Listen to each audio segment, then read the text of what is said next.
warahmatullahi wabarakatuh. Kami dari 11/4. Perkenalkan, nama saya Abid Amar Rofi. Perkenalkan, nama saya Riana Zanvia. Perkenalkan, nama saya Novita Marwati. Hukum Bernoulli. Hukum Bernoulli, kami menggunakan hukum Bernoulli untuk menciptakan perbedaan tekanan pada aliran air di dalam pipa. Ketika air mengalir melalui bagian yang lebih sempit atau lubang kecil, kecepatan air meningkat dan tekanan berubah, sehingga air dapat keluar menyemprot seperti sprinkle. Tekanan fluida dinamis. Air yang mengalir di dalam pipa memiliki tekanan. Tekanan ini mendorong air keluar melalui lubang-lubang kecil sehingga dapat menyebar ke tanaman. Aliran fluida. Kontinuitas aliran fluida. Prinsip ini menyatakan bahwa debit air yang masuk sama dengan debit air yang keluar. Ketika luas penampang lubang lebih kecil, maka kecepatan air yang keluar menjadi lebih besar sehingga semprotan air bisa menjangkau area yang lebih luas.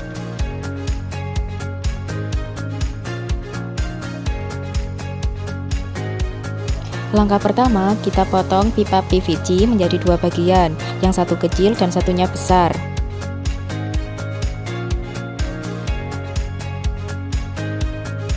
Setelah itu, amplas bagian ujung pipa agar terlihat halus dan rapi.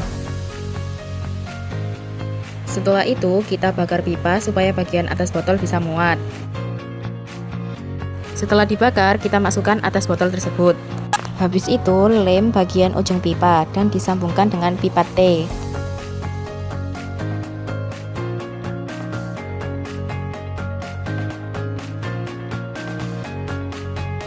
Sambungkan pipa kecil ke pipa T dengan lem agar tidak mudah lepas.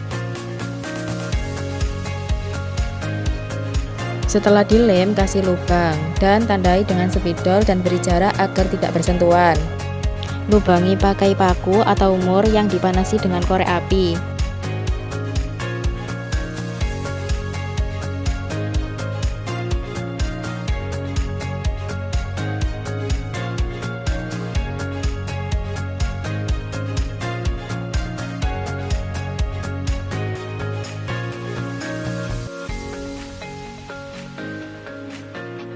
Analisis fisika alat sprayer atau sprinkle sederhana. 1. Analisis tekanan awal air.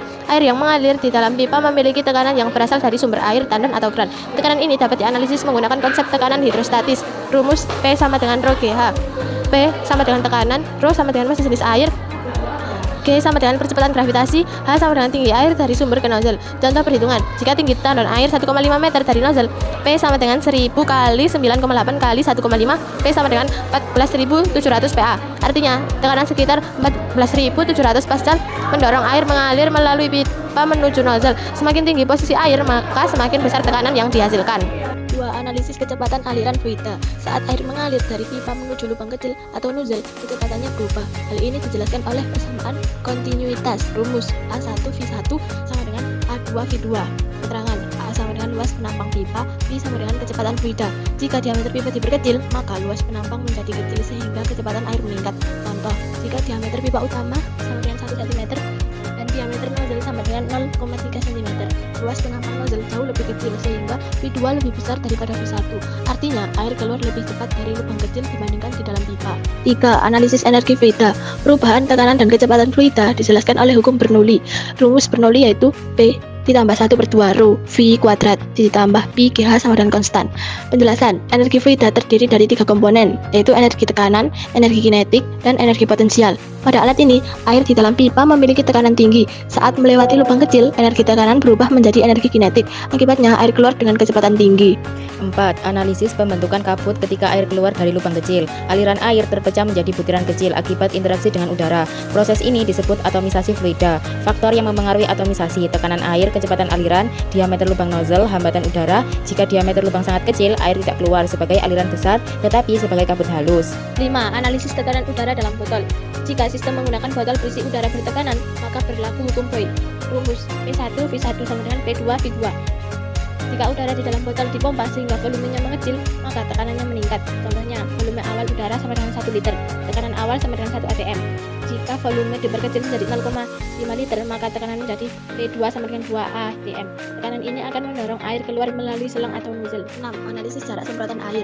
Air yang keluar dari nozzle memiliki kecepatan tertentu, sehingga dapat dianalisis seperti gerak parabola. Jika kecepatan air keluar adalah V dan sudut nozzle terhadap tanah adalah T, theta, maka jarak maksimum semprotan yaitu R sama dengan V kuadrat sin 2 theta per G. Sudut optimal biasanya sekitar 45 derajat agar jarak semprotan maksimal. 7. Analisis kehilangan energi saat air mengalir dalam pipa. Sebagian energi hilang karena gesekan dengan dinding pipa, belokan pipa, sambungan pipa. Fenomena ini disebut heat loss dalam aliran fluida. Semakin panjang pipa, maka tekanan di ujung pipa semakin kecil sehingga semprotan menjadi lebih lemah. 8. Analisis variabel desain alat. Beberapa parameter desain yang menentukan keberhasilan alat. Variabel pengaruh diameter nozzle menentukan kehalusan kabut, tekanan air menentukan kekuatan semprotan, panjang pipa mempengaruhi kehilangan energi, sudut nozzle menentukan jarak semprotan, volume udara dalam botol menentukan stabilitas tekanan. 9. Evaluasi efektivitas alat-alat dianggap berhasil jika air dapat menyemprot minimal 1-2 meter, semprotan berbentuk kabut halus, air tersebar merata ke tanaman, tidak membutuhkan pompa listrik. Hal ini menunjukkan bahwa alat mampu memanfaatkan prinsip mekanika fluida secara efisien. Maka tenang saja kita